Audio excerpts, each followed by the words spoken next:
Typo adalah hal yang menyebalkan untuk generasi milenial terutama ketika awal-awal tahun 2010-2011 ketika banyak orang yang pakai HP ini sempat ngetren ya. Jadi lu typo, kamu typo dan lain sebagainya ya kan? Mungkin generasi sekarang masih typo, tapi udah nggak begitu peduli sama tipe-tipenya mereka ya. Nah, kita akan ngebahas tentang typo. Mulai dari gimana sih typo sejarahnya, walaupun nggak lengkap. Terus, kenapa orang bisa typo, sampai ke apa yang bisa kita pelajarin sebagai desainer tentang typo ini. Yuk kita bahas.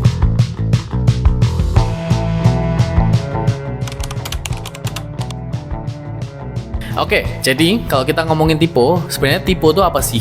Tiba-tiba ada teks atau ada istilah typo gitu. Sebenarnya ini adalah kepanjangan dari typographical error, yang artinya adalah salah penulis gitu, salah pengetikan, salah nulis, namanya aja tipografi ya. Kalau kita sebagai desainer, kita tahu banget ada yang namanya tipografi di dunia desain, dan desainer itu pasti nggak lepas dari yang namanya teks, teman-teman, ya kan? Ada teks, ada tipografi. Contohnya ketika di logo itu ada yang namanya logotype. Logotype itu adalah teks di dalam logonya. Lalu berikutnya lagi ada tipografi. Tipografi itu teknik gimana caranya kita bisa menulis dengan indah di desain kita. Peletakannya gimana, layoutnya gimana, ya kan? Terus berikutnya lagi ada typeface. Itu adalah jenis fontnya, jenis hurufnya. Sorry, beda font sama typeface, tapi kita nggak akan ngebahas ini. Nanti nextnya kita akan ngebahas ya. Typeface itu adalah jenis hurufnya. Contohnya kayak Times New Roman, Calibri, dan lain sebagainya. Jadi kalau desainer itu udah familiar banget sama yang namanya typography ya.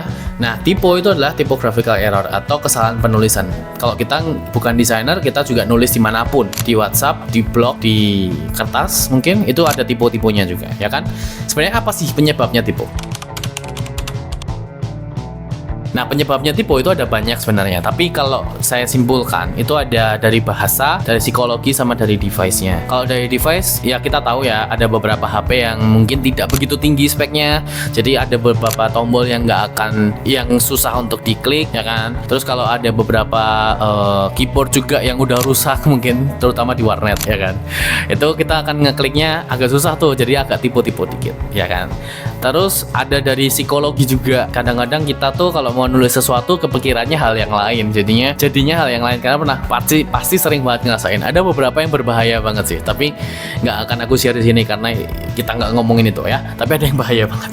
Oke, terus yang ketiga adalah tentang bahasa. Karena mungkin kita nggak familiar sama bahasanya. Mungkin memang ada beberapa bahasa yang agak ribet ngetiknya di QWERTY. Di QWERTY HP kita, keyboard kita itu pakai QWERTY kan, tipe keyboardnya. Nah, mungkin ada beberapa bahasa yang nulisnya agak susah di sana.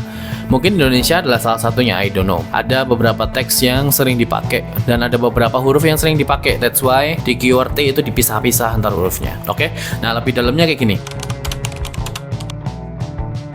Sejarahnya tentang QWERTY atau keyboard yang kita pakai belakangan ini atau tahun-tahun belakangan ini, itu adalah dulu ketika orang kesusahan untuk ngetik di mesin tik. Dulu kan pakai mesin tik ya. Kalau nggak salah ya, itu pertama kali ngeluarin mesin tik yang pakai QWERTY.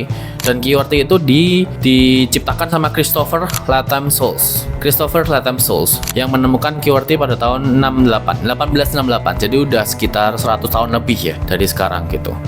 QWERTY ini secara singkatnya adalah, nanti kalian bisa cek sendiri ya kebenarannya. Dulu mesin tik itu kan bentuknya adalah keyboard ya kan, lalu ada kertas yang nanti akan dicap. Jadi nanti bentuknya tuh ada kayak batang-batang lurus-lurus gitu. Itu nanti akan ngecap bentuk huruf ya kan. Batang-batangnya ini itu dibentuk kipas. Kalau kalian tahu bentuknya tuh melingkar gini loh, ya kan? Nah, ketika bentuknya melingkar itu jarak antar hurufnya kan kita ada 26 huruf plus angka kan ya.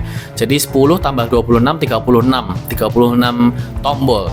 Nah, 36 tombol itu memiliki 36 batang yang dipakai gitu. Jadi tiap batangnya itu jaraknya tuh sangat-sangatlah dekat-dekat gitu ya. Jaraknya dekat-dekat. Jadi ketika ada beberapa huruf yang kita klik bersamaan atau bergantian, agak ngadat gitu. Jadi agak kecepit ya, ininya batangnya agak kecepit. Nah, jadinya ada satu huruf yang enggak tercetak, jadinya typo gitu ceritanya, ya kan? Jadi typo itu udah lama banget, tapi belum ngetren aja istilahnya, tahun 1800-an sekian, ya kan? Nah, setelah dari itu, maka diciptakanlah QWERTY. Kenapa diciptakan QWERTY? Karena QWERTY ini itu adalah susunan huruf, walaupun tidak huruf ABC, susunan huruf yang hopefully jauh-jauh antar satu sama lain. Nah, ini ada nih listnya nih.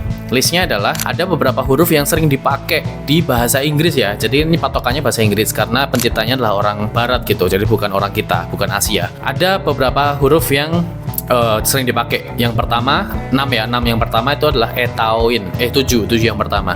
Etaoin, ETAOIN. Nah, itu yang sering dipakai. Jadi kalau kita lihat di keyword ini ya, itu ETAOIN itu semuanya berjauhan kecuali O sama I mungkin nggak ada tempat gitu ya. Ngasal aja. Karena kita nggak akan belajar itu.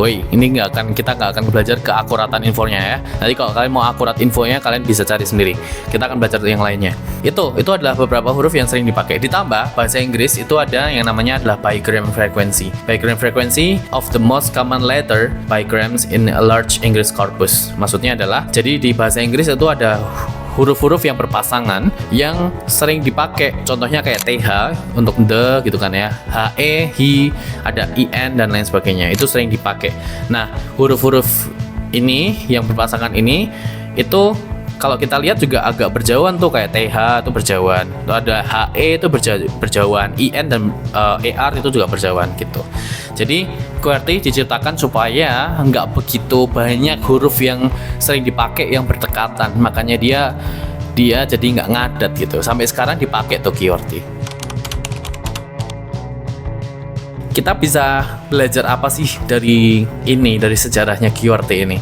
Kita bisa belajar tipografi, nggak kayak gitu. Kita bisa belajar adalah bahwa kalau kita mau ngedesain sesuatu, itu kita harus mempertimbangkan behavior dan kita harus mempertimbangkan usable-nya ya, atau usability kalau kita bisa bilang ya. Jadi apakah desain ini bisa berguna, apakah desain ini bisa dipakai dengan cocok di user-user yang kita targetin, apakah audiensnya bisa ngerti desain kita. Ini konteksnya desain grafis ya. Walaupun yang kita pelajarin kali ini itu adalah desain produk, karena mesin tik atau keyboard itu adalah produk. But kita bisa belajar itu prinsip-prinsipnya untuk mempertimbangkan usernya, behaviornya atau kelakuan dari usernya, ditambah audience atau pengguna kita, penonton desain kita, itu kita harus pertimbangkan juga supaya desainnya lebih lebih bisa dipakai. Ini singkat aja terakhir ya, sebagai penutup contoh ya. Kalau kita mau nulis sesuatu yang penting, at least gedein, bikin kontras lah, jangan nggak kelihatan teksnya, supaya orang-orang langsung ngerti ini yang paling penting nih teksnya. Terus kalau kita mau nulis sesuatu, at least kita harus nulisnya di kiri atas supaya orang-orang bisa baca duluan, atau di bagian atas, jangan di bawah kalau ada hal-hal yang penting. Terus kalau kita mau nulis, please kontras supaya orang-orang gampang bacanya, dan banyak lagi caranya kita bisa nge-highlight sesuatu, atau kita bisa membuat desain kita berfungsi. Logo ada caranya juga. UI UX, of course dia ada tesnya, ada tes UI UX. Terus ada ilustrasi, itu juga bisa loh kita mempertimbangkan kegunaannya, usability-nya. Atau apalagi yang lainnya ya, kayak campaign jelas banget kita harus mempertimbangkan siapa audiensnya. Gitu guys ya. Oke, jadi yang kita bisa pelajarin dari keyboard, dari pembuatan keyboard QWERTY adalah kita harus mempertimbangkan usability-nya, bagaimana desain kita berguna. Oke, sampai jumpa di pembahasan berikutnya. Thank you.